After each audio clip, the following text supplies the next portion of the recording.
desnudez, amor, es quemadura que declina su frase en mar asiago. Es también la bandera sobre el vago venero de tu piel, arboladura calcinada en tus pechos, quemadura.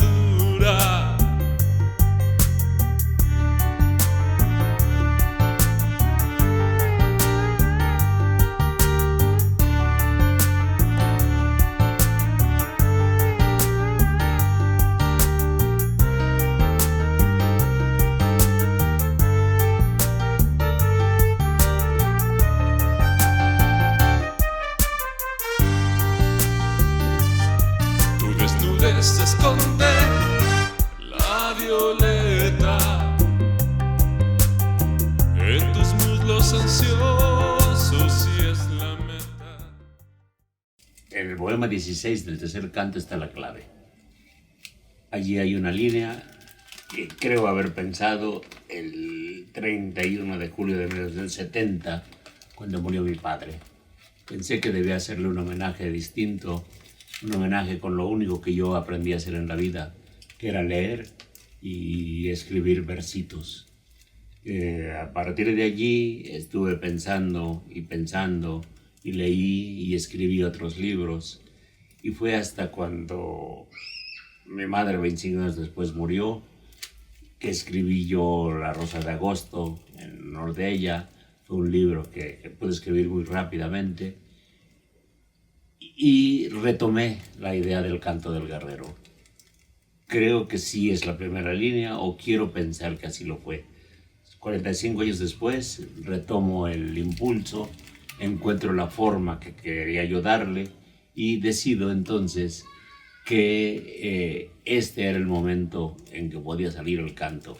Una huelga muy grande en la universidad me permitió dedicar 3 meses seguidos a escribir en diferentes cafés, en un cuaderno, con una pluma especial que yo tenía, regalo de mi esposa, que fue una Mont Blanc, y escribir allí a mano, y en 3 meses estaba completo.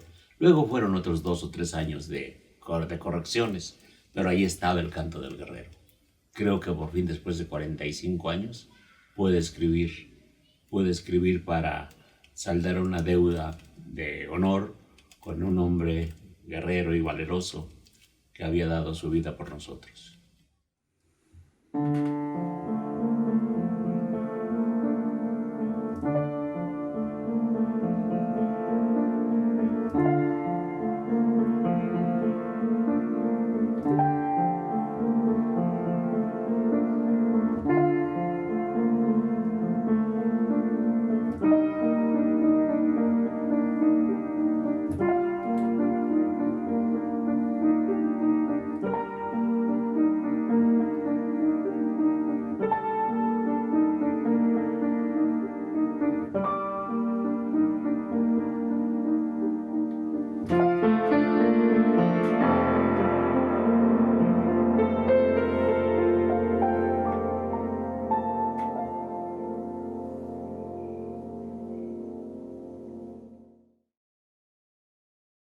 Yo nací en Atlixco, Puebla.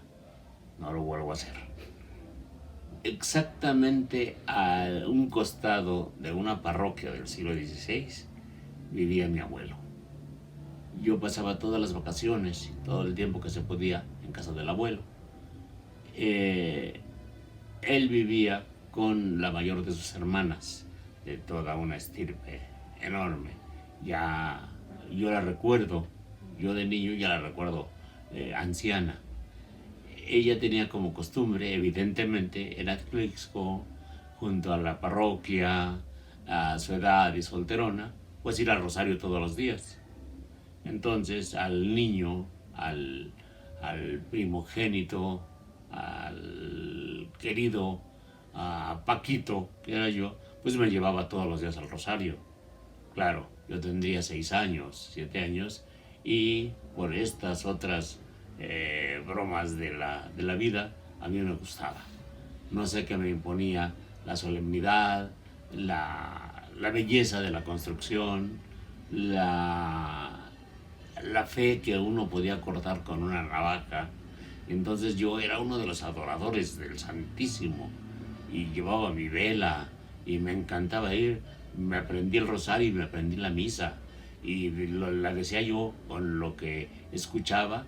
Después supe que era latín y encontré que este universo me gustaba y yo en algún momento, a mis 6 7 años, había decidido que iba a ser sacerdote. Incluso las tías atlisqueñas me decían Cándido, porque era el nombre del cura de ahí.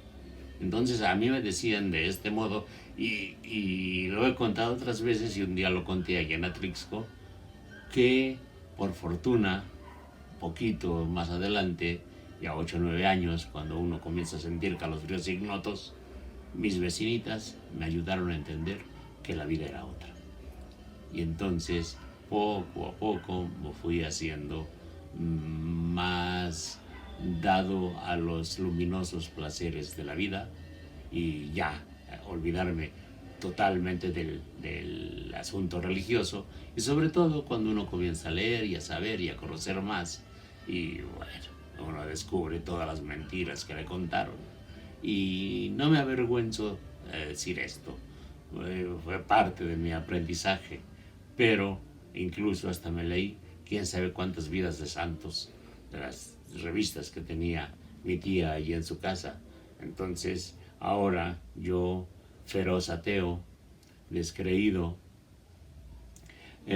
a lo mejor pensando en esa nostalgia del deseo imposible que puede ser Dios, se sorprenden mucha gente con la que platica que yo conozco más de religión que los propios religiosos, ¿no?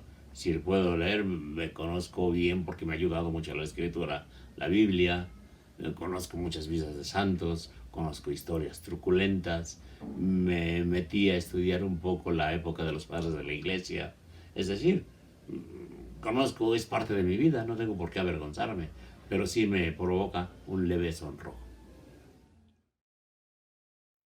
Conde Ortega es de vocación y la mayor parte del tiempo un profesor involuntario. Su conversación es una fiesta y una cátedra, en la tertulia un taller inagotable, en la que su voz se abre un espacio para oírse, siempre fuerte, modulada y él diría seguramente siempre verdadera.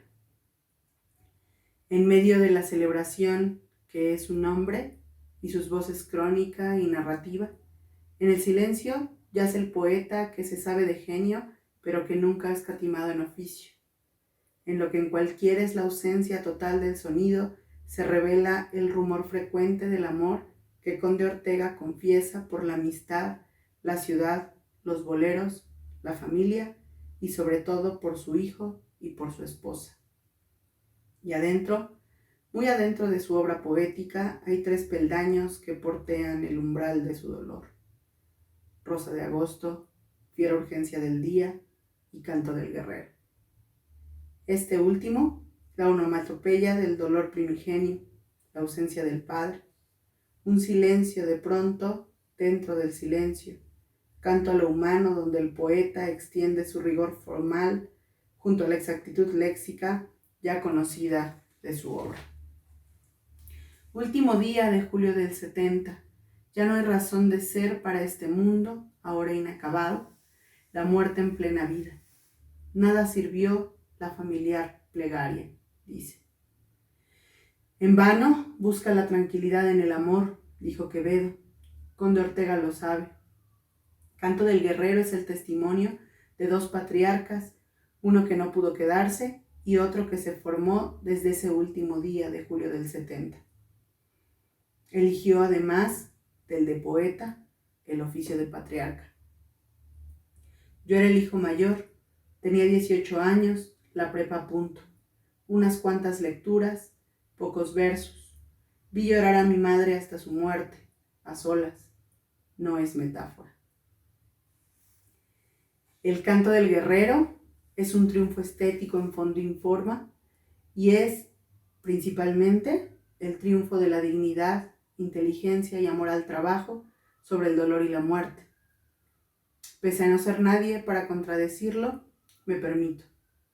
Maestro Conde Ortega, sé de buena fuente que, si sirvió la familiar plegaria, sirve en la casa que inició y que es y será el abrigo de nuestros sueños. Una de las lecturas que hice más sobre este tiempo, una relectura, fue un libro de Marguerite Yourcenar, Memorias de Adriano. Por ahí tengo subrayado como en 3 ediciones la frase: uno es de donde se ve por vez primera con una mirada de inteligencia. Me parece que cuando uno se descubre habitante de un lugar, de una ciudad, de un espacio, lo primero que hace de manera natural es convertirlo en propio. Por más que lo estamos viviendo en este momento, circunstancias ajenas a uno mismo y a la gente que quiere, transforman a veces ese espacio en puntos o claves hostiles, ¿no? Ya en los años que tengo, he visto varias transformaciones en la ciudad. Protestamos, mi generación y yo, cuando en 1976 los ejes viales segmentaron la vida cotidiana de la Ciudad de México y su zona conurbada. Dividieron barrios, terminaron con negocios y con ciertos hábitos. Más adelante comenzamos a ver cómo iban desapareciendo, por ejemplo, los cafés.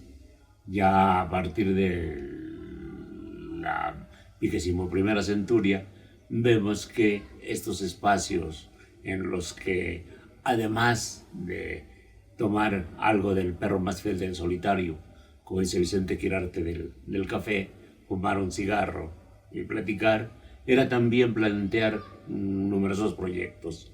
Los cafés y las cantinas fueron el resguardo seguro del viajero que quiere colmar su sed cuando ha caminado las calles de la ciudad, ha visto sus edificios, las puertas, a la gente.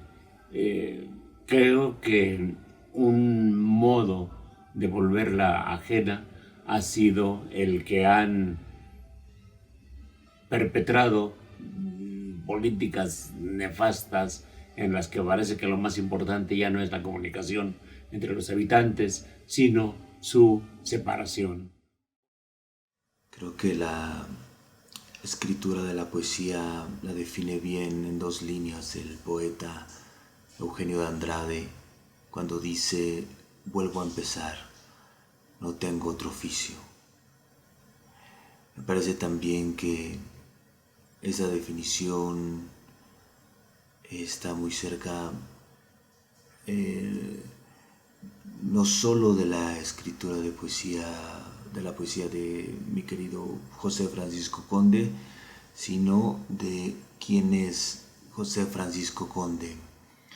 Si bien su trabajo lo revela como un creador notable, me parece que se deja ver claramente también al ser humano que es, generoso, nada ordinario, con un humor inagotable y por lo tanto un ser humano brillante, pero también con una juventud inacabable y con todo lo que esto conlleva, el riesgo constante, la necesidad que toda juventud tiene y requiere y demanda. En esta paciencia para detenerse, mirar las cosas, pero también en ese acto, educarse en ese acto de mirar para poder capturar las mayores lecturas posibles de las cosas y no solo la primera o la que permanece en la superficie.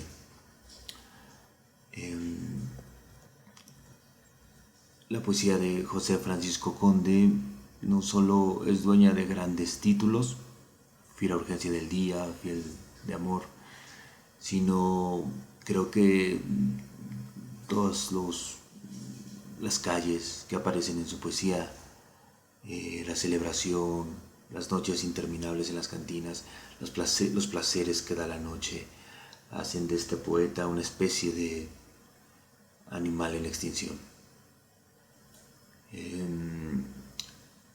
Me jacto de tenerlo como un poeta contemporáneo y de estar entre sus círculos de amistades.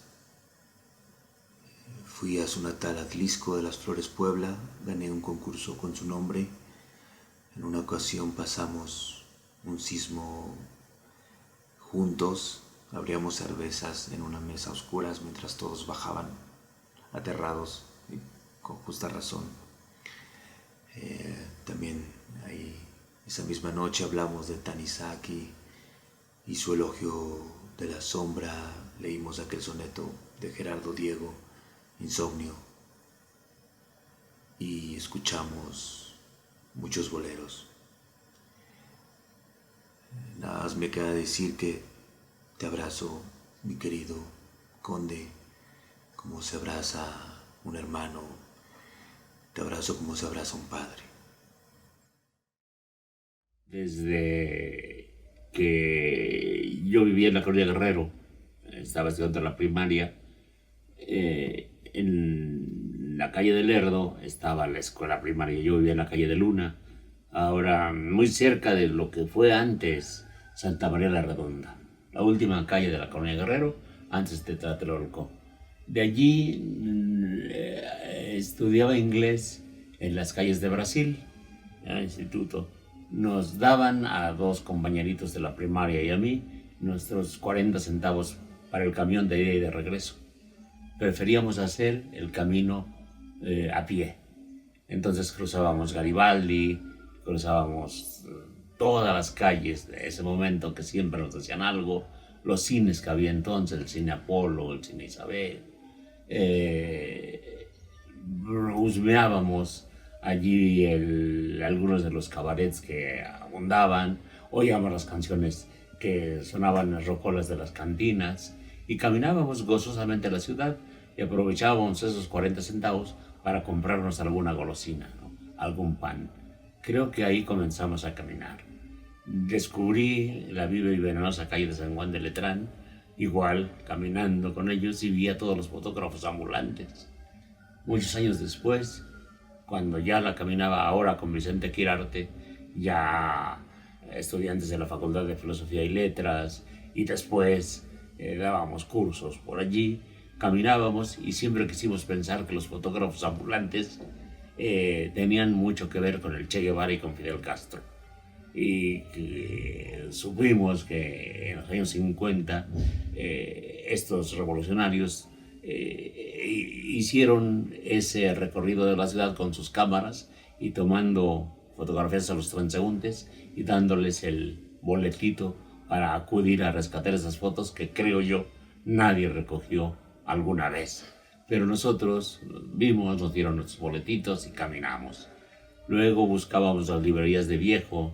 En algún momento, cuando yo estudiaba secundaria con uno de mis grandes amigos, es Lucio González, escribía cuentos. Yo escribía mis primeros versitos a las muchachas más inopinadas que había por nuestra colonia y caminábamos la antiquísima Avenida Hidalgo, que tenía 4 o 5 librerías de viejo, donceles, y con 20 pesos a veces regresábamos felices porque los habíamos gastado en 3 o 4 libros, que leíamos por turnos, una semana uno y una semana el otro. Y era caminar. Nosotros vivíamos ya en este tiempo, ya vivíamos en los alrededores de la Ciudad de México, por los rumbos de la colonia Río Blanco. Ahí sonaba la secundaria, ya en este tiempo, y caminábamos. Después fueron muchos mis cómplices de caminar y caminar la ciudad, y sobre todo esos otros cómplices maravillosos que son los autores que hablaron de la ciudad. Descubrí en la facultad a Artemio de Vallarispe y a Luis González Obregón y a un hombre, Arturo Sotomayor, que por una de esas venturosas casualidades de la vida, uno de sus hijos fue alumno mío cuando daba yo clases en la preparatoria y me regaló un par de libros sobre la Ciudad de México. Entonces nutrí mi entusiasmo juvenil e inocente de caminar la ciudad, también ya con otro tipo de lecturas y otro tipo de visiones que me ayudaron a comprenderla mejor. Y desde luego, muchos años después, conozco en Ciudad Nezahualcóyotl a Emiliano Pérez Cruz y a su personaje, el Pata de Perro. Yo finalmente me identifiqué como muchos otros. Yo también fui un pata de perro. Claro, literatosamente prefiero decirme caballero andante. Querido hermano Francisco Conde Ortega, estoy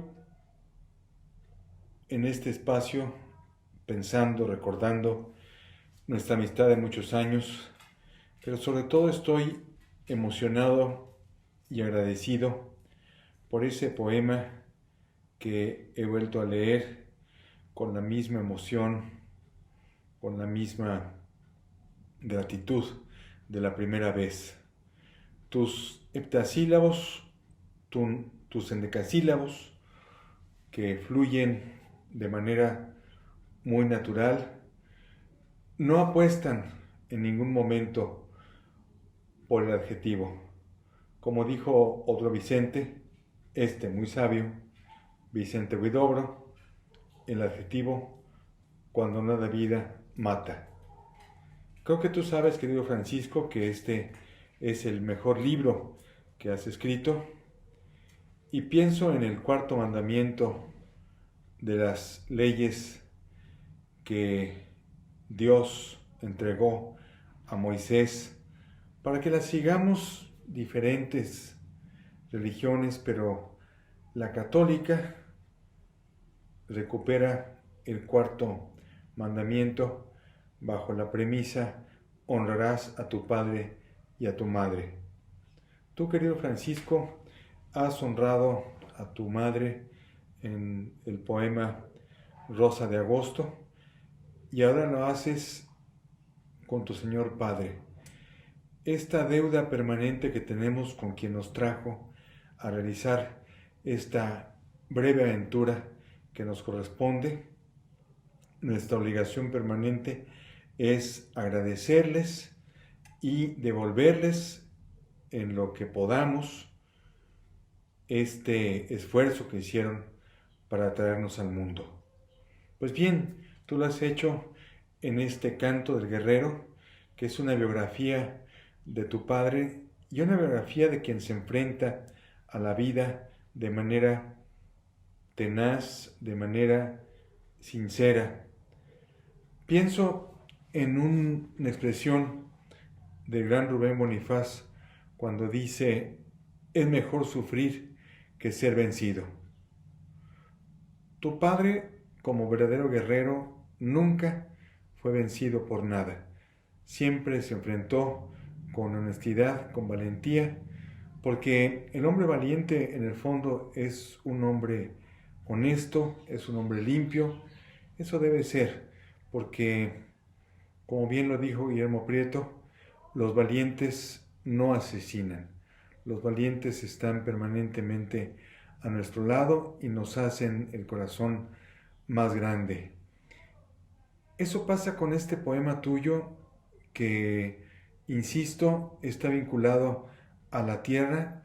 ¿Cómo no recordar al mencionar al niño arriero, el niño yuntero de Miguel Hernández, este niño que se enfrenta desde la primera edad a la vida, a la experiencia, a tratar de jugar, no jugar, sino a ser un hombre, a tener como juguetes el animal, la tierra, lo que está enfrente de él, lo que le corresponde. Por eso es que al leer tu poema, yo he recuperado no solamente la imagen de tu padre, sino la imagen tuya, aquello en lo cual crees. Tu poema se vincula a una serie de textos de nuestra tradición, por supuesto, desde las coplas a la muerte de su padre, de Jorge Manrique, que tú tienes en mente, que citas de manera constante en tu poema, algo sobre la muerte del mayor Sabines, el poema que a todos nos ha estremecido desde la facultad.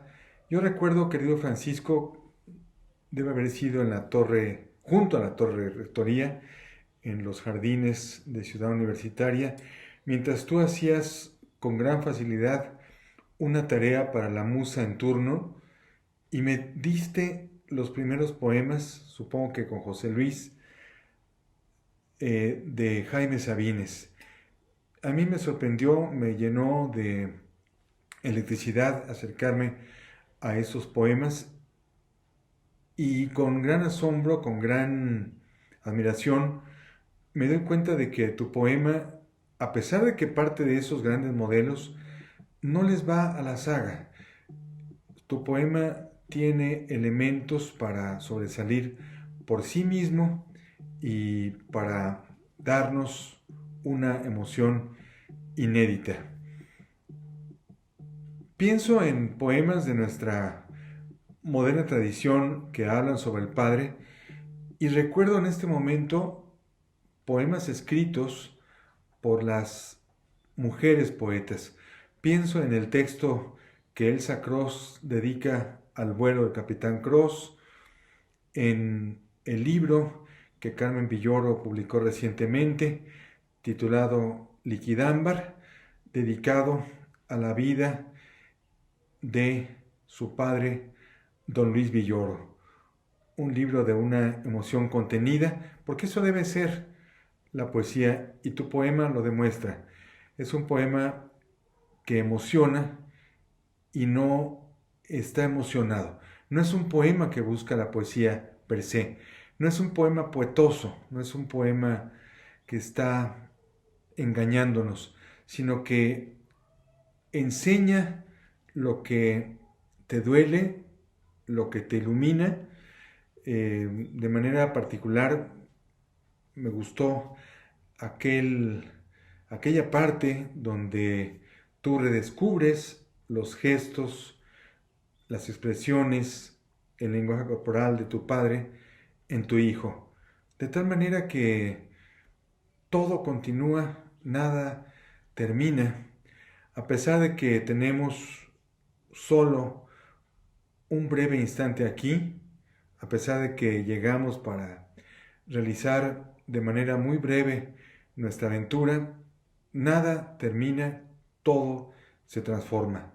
Gracias, querido Francisco, por enseñarnos en este poema magistral, El canto del guerrero, esta certeza que a todos nos ilumina y a todos nos sostiene.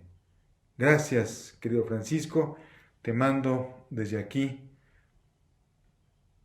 un gran abrazo y el cariño y la admiración de siempre.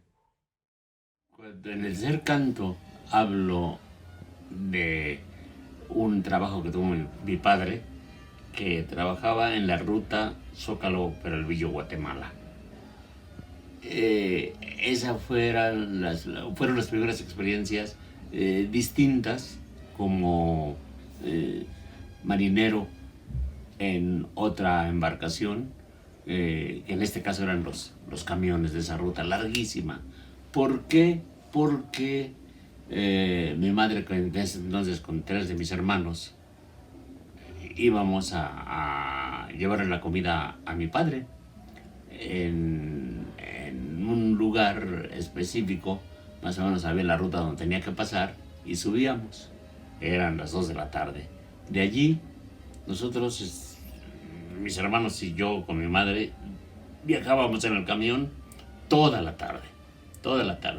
Entonces vi desde Tlalnepantla, cuando era la ruta Tlalnepantla, porque había otras rutas que en aquel tiempo eran lugares extrañísimos y lejanos como Barrientos o Iztacala o no sé, que otras, pero todos llegaban a la antiquísima estación de San Lázaro, donde salían los primeros trenes en el momento juarista, o Porfirio Díaz, que además también servía como la fortaleza como bastión para que no entraran del lago de Texcoco los naturales, ¿no?, a saetear la ciudad.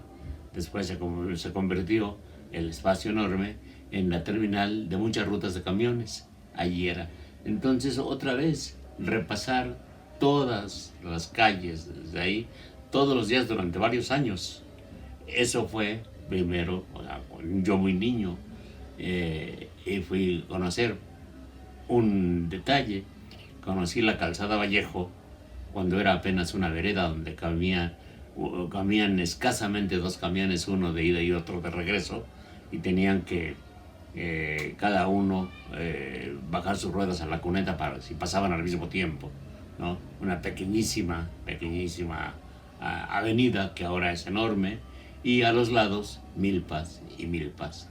Y ya uno entraba a la ciudad, cruzaba la actual Cuitláhuac, y uno entraba a la ciudad y ya era otro universo. Yo no entiendo el verso de Efraín Huerta, ¿no? Después de todo, fuera de México es Cuautitlán, todo es Cuautitlán, ¿no? Y vi el monumento a la raza, ¿sí?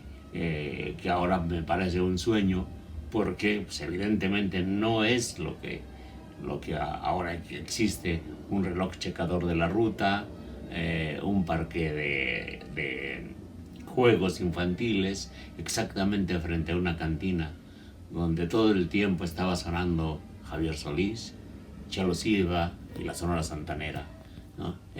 Ya más adelante, con mi esposa caminábamos, sobre todo el centro, la ciudad. Nos gustaba mojarnos cuando llovía, no corríamos, caminábamos porque sabíamos que íbamos a llegar al lugar más seguro que hay en este mundo, que era una cantina. Una cantina bienhechora donde los toños nos resguardaban, nos ofrecían una toalla y un riquísimo tequila. Y esto también, ya más adelante, lo repetí con mi hijo. Y mi hijo y yo caminamos la ciudad, y la he caminado con mis sobrinos, y la he caminado con muchos, bueno, la caminé con mi padre. Canto familiar. No se habla del que habla, se habla del que tiene algo que decir. Ni siquiera tendría que decirles que así me lo enseñaron. Es de pésimo gusto hablar en primera persona en la presentación de la obra de cualquier artista. Conocí a fulano en la primera vez que leí a Sutano. Si algo siempre le he admirado a Chencho, porque uno es invitado, es un mediador entre la obra más reciente de un creador y su futuro público. Aquí, sin embargo, es inevitable porque yo también soy parte del canto del guerrero sin haber participado en una sola coma. Se nos podrá acusar de un distorsionado festival de nepotismo donde el apellido Conde se repetirá más de una vez, pero a nuestro favor diré que esto es una presentación de libro y no una asignación de curules en el Senado. De José Francisco Conde Ortega, a quien me acostumbraré a llamar el autor para evadir el mi tío, se cuentan siempre 2 palabras en voz de sus lectores especializados para definir su obra: erotismo y memoria. Las 2 olas en las que ha vadeado su barco y en los viajes más perversos las ha cruzado al mismo tiempo. Y de ellas desvenamos los poemas de las borracheras con amigos, los recuerdos de las mujeres desconocidas que aparecían por la calle, las anécdotas de los compañeros de escuela, los sutiles y crueles libelos de despecho para el momento más sombrío del amor. Por supuesto, para la edad que tenía la primera vez que entré a una presentación del libro del autor, la palabra erotismo, si no me era desconocida, sí era motivo para sonreír como Escolapio y hundir la cabeza en los hombros. Además, poco entendía de poesía, y menos aún de la memoria en una edad donde los recuerdos cotizan muy por debajo de su valor real, pero entendía de emoción. Y recuerdo esa emoción al encontrar 2 poemas en particular cuyos títulos quedaron subordinados a las dedicatorias que los coronaban. Uno de ellos escrito a Jorge, mi hermano, y el otro a Francisco, mi primo, respectivamente el sobrino y el hijo del autor. Había en muchas otras páginas, por supuesto, varios versos de largo aliento que ese señor dedicaba a su esposa, pero eso me parecía una obviedad. Los poetas escriben del amor, decía mi yo niño, y las esposas se tienen para amarlas. Deducía con un exceso de simplicidad, pero no es el momento ni el lugar para desmentir la mente de un niño. Que el poeta hubiera dedicado un par de páginas a 2 niños de su familia me resultaba sobrenatural. Para ese momento el autor no era mi tío. El autor era, de pronto, el saco que mi tío usaba cuando se juntaba con sus amigos de lentes, que también usaban sacos, cafés, fumaban y se reían de quién sabe qué dijeron, mientras agarraban sus copas de vino con mucha elegancia.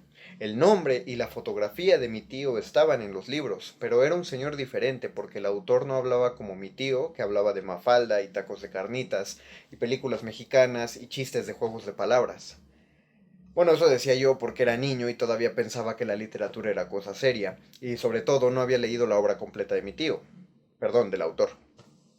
Encontrar 2 poemas dedicados a 2 personas que yo conocía, y es más, 2 personas con las que yo jugaba, era muy distinto de todo lo que yo pensé hasta ese momento que eran los libros. Mi primo al menos estudiaba música, tenía algo que ver con el arte, pero mi hermano jugaba fútbol y me hacía maldades. ¿Qué hacía él adentro de un poema? Entendí que los libros no son objetos de viejo, que la literatura no era cosa de hace muchos años, sino algo que está pasando a nuestro lado. Entonces me enteré que Rosa de Agosto, otro título, era un homenaje a mi abuela paterna, que La esquina de los hombres solos era un recuento de las vivencias de la infancia en aquella colonia que tanto sumó al anecdotario citadino del autor, y cuando empecé a coquetear con el diseño editorial, no fue el autor, fue mi tío el que me aventó como lechón a una alberca para hacer la edición de un poemario breve y muy íntimo que tituló Fiera Urgencia del Día, una colección de sonetos dedicados a sus muertos, no de ustedes, del autor. Y entonces me di cuenta que aquella constante de la que hablaban, la memoria, era muy amplia y muy apta para abarcar las calles, los negocios, las cantinas, los conocidos, los compañeros de trabajo, los encontronazos ocasionales, las riñas, los amores de juventud, pero no a las personas más cercanas, no a la familia. Lo familiar es aquella gran esfera que no recuerdo haber escuchado de alguno de sus estudiosos, y si es que sí lo llegaron a mencionar, pues una disculpa tardía, pero en las presentaciones del libro mi atención suele perderse en aguas misteriosas.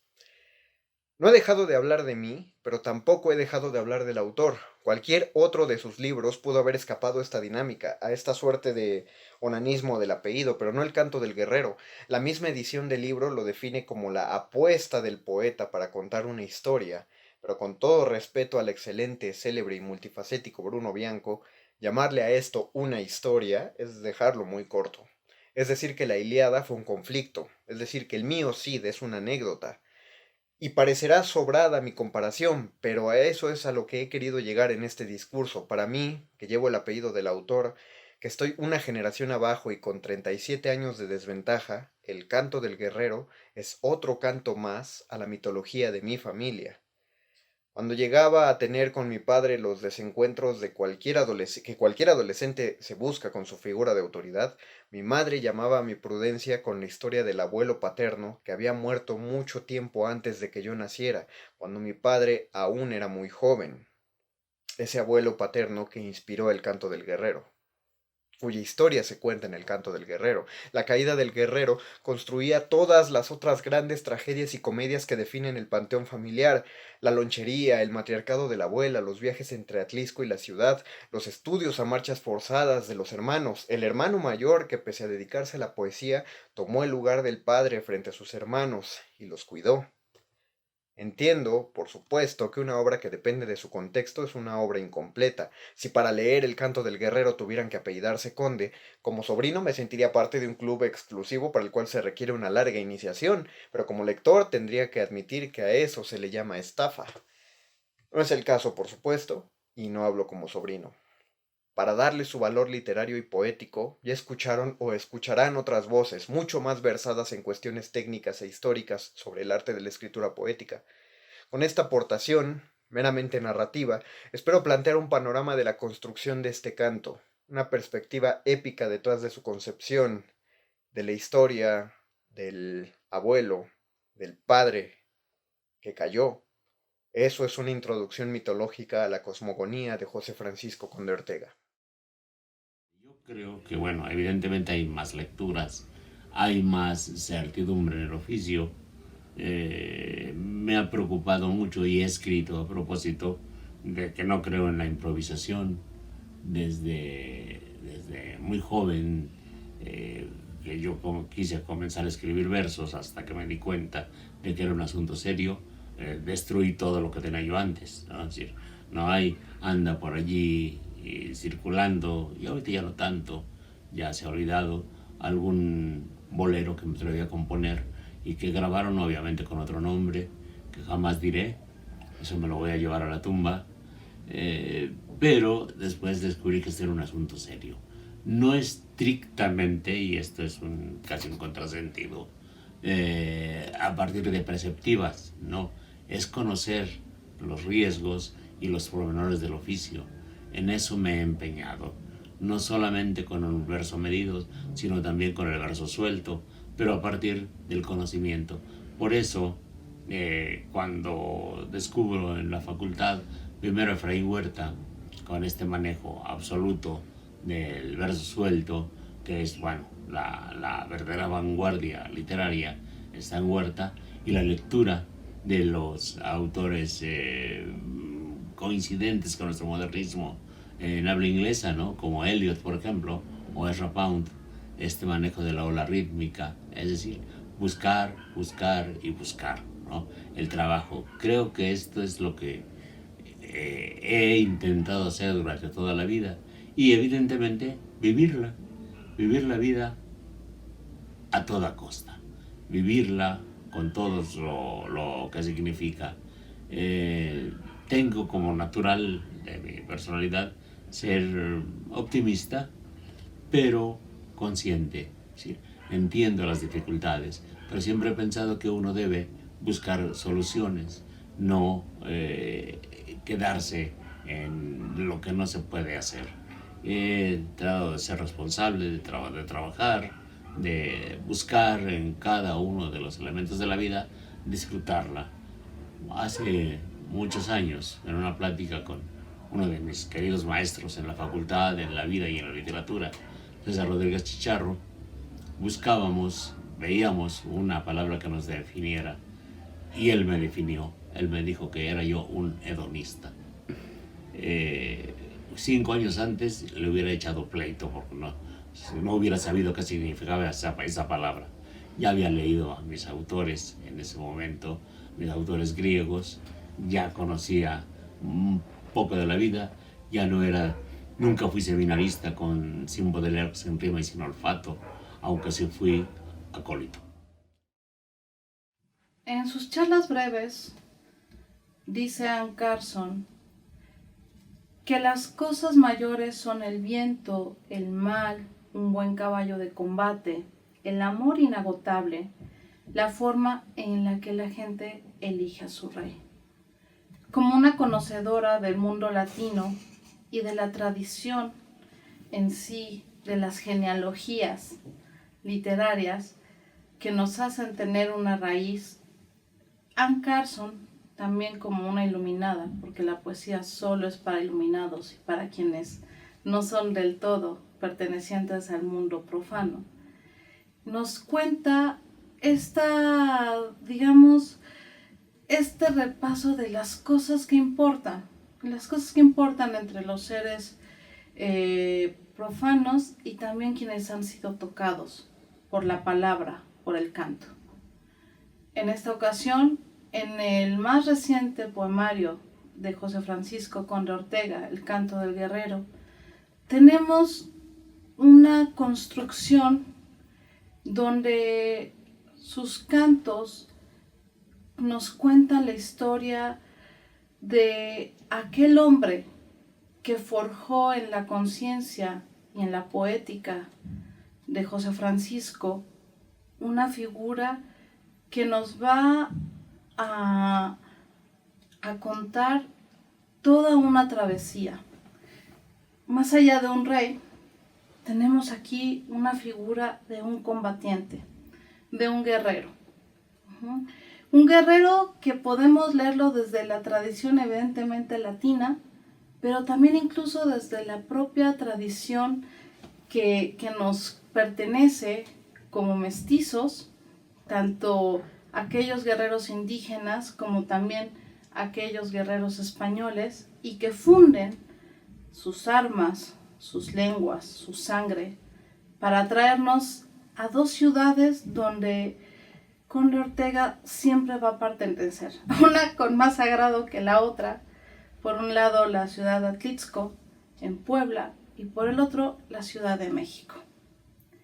En esta travesía donde la mirada, digamos, del poeta se va 50 años atrás, donde la vida para todos, para todas, comienza a enraizarse en la adolescencia.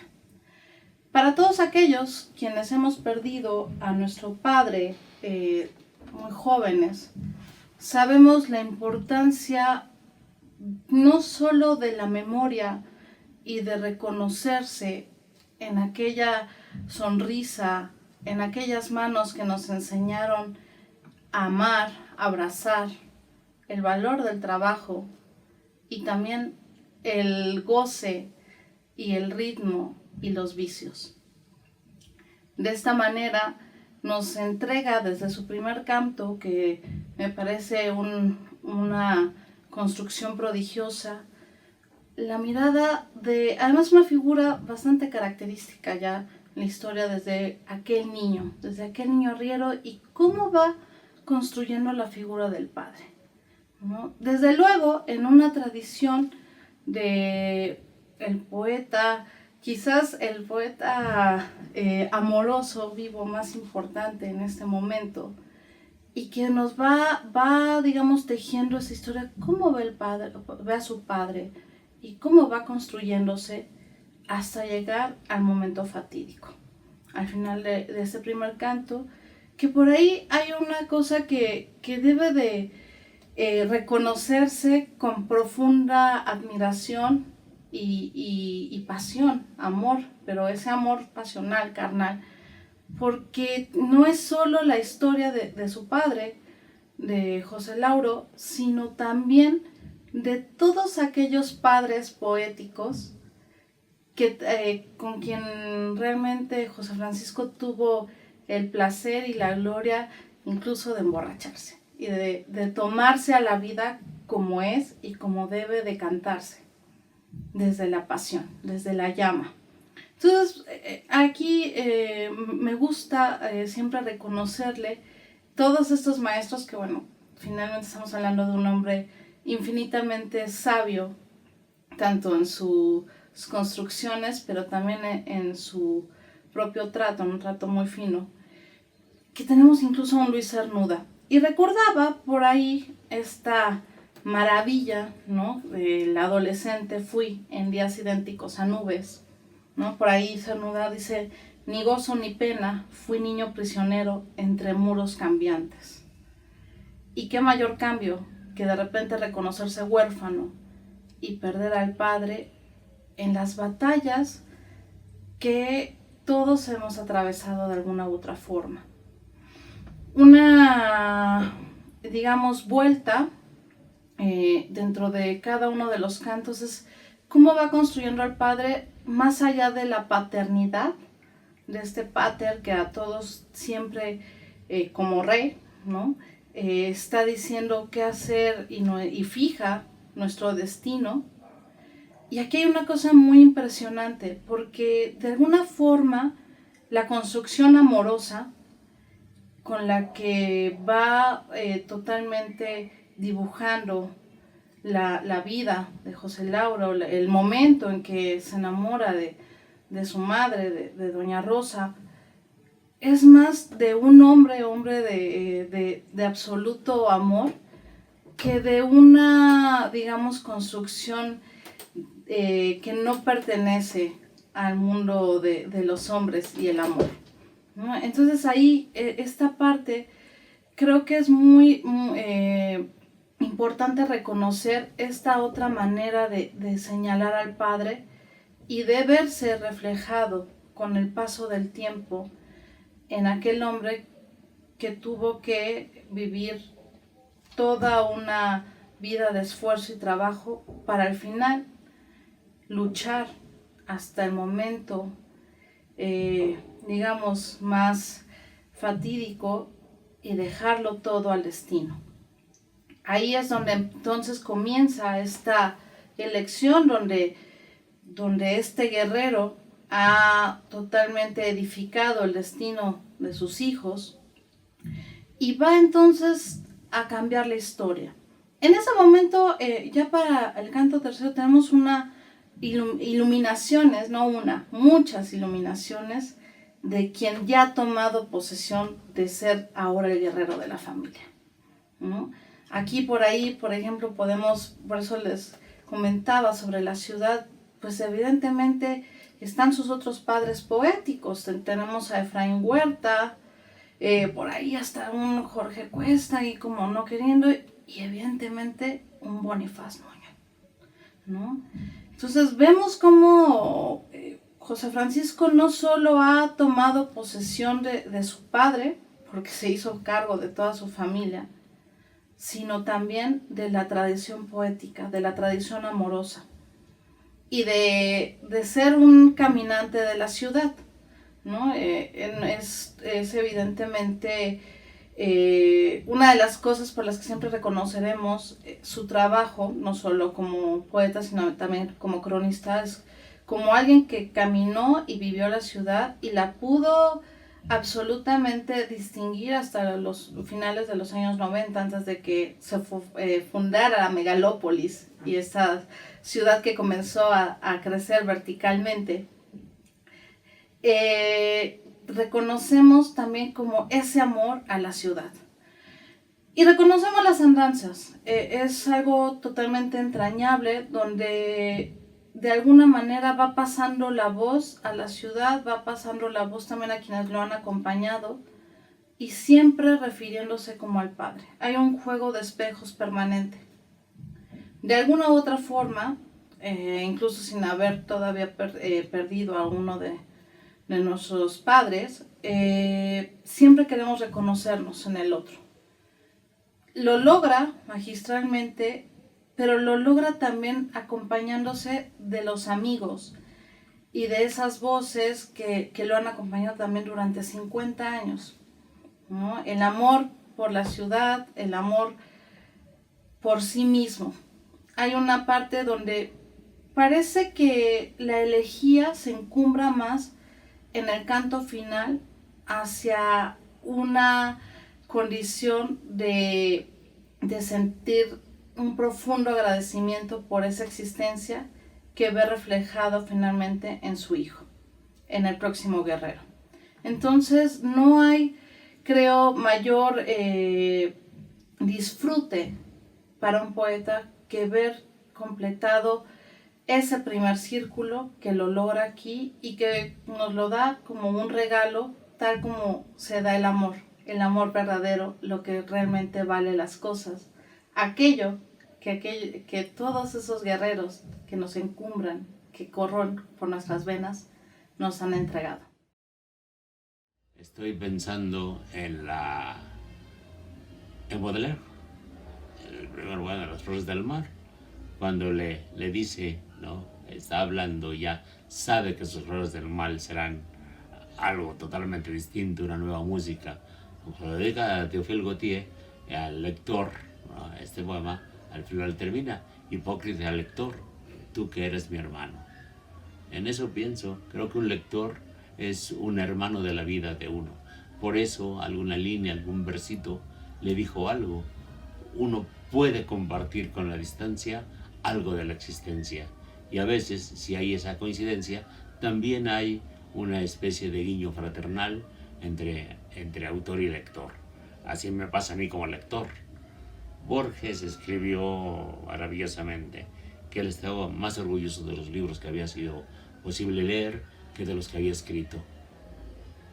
Creo que sí, pero también es bueno pensar que por allí siempre anda un lector al que le puede uno decir que es su hermano.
desnudez, amor, es quemadura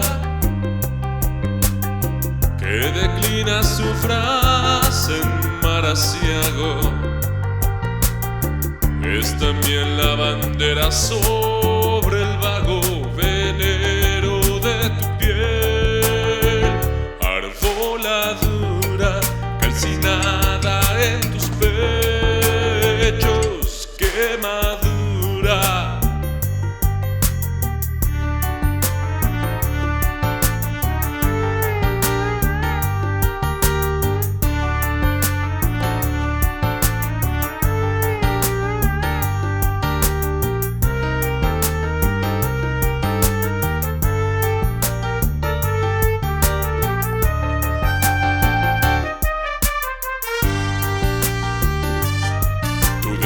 Se esconde la violeta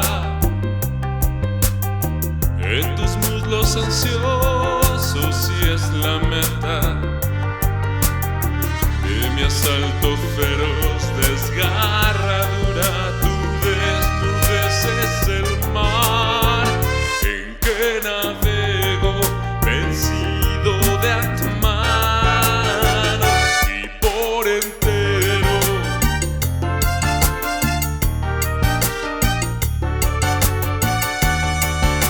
Desnudo mar a donde llego, escaso de mi ser y de mi fuero.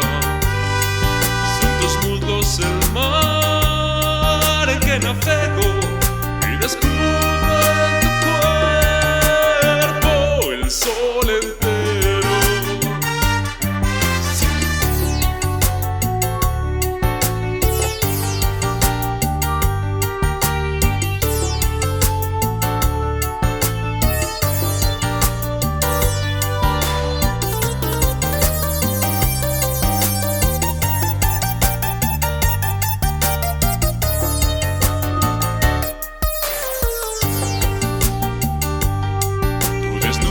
Amor, es quemadura que declina su frase en mar aciago.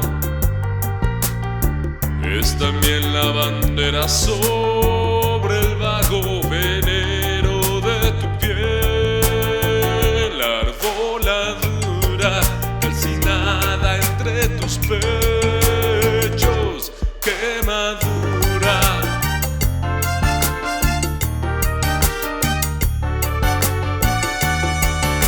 Desnudo mar a donde llego, escaso de mi ser y de mi fuero. Son tus muslos el mar en que navego y descubro en tu cuerpo el sol entero y descubro en tu cuerpo el sol entero.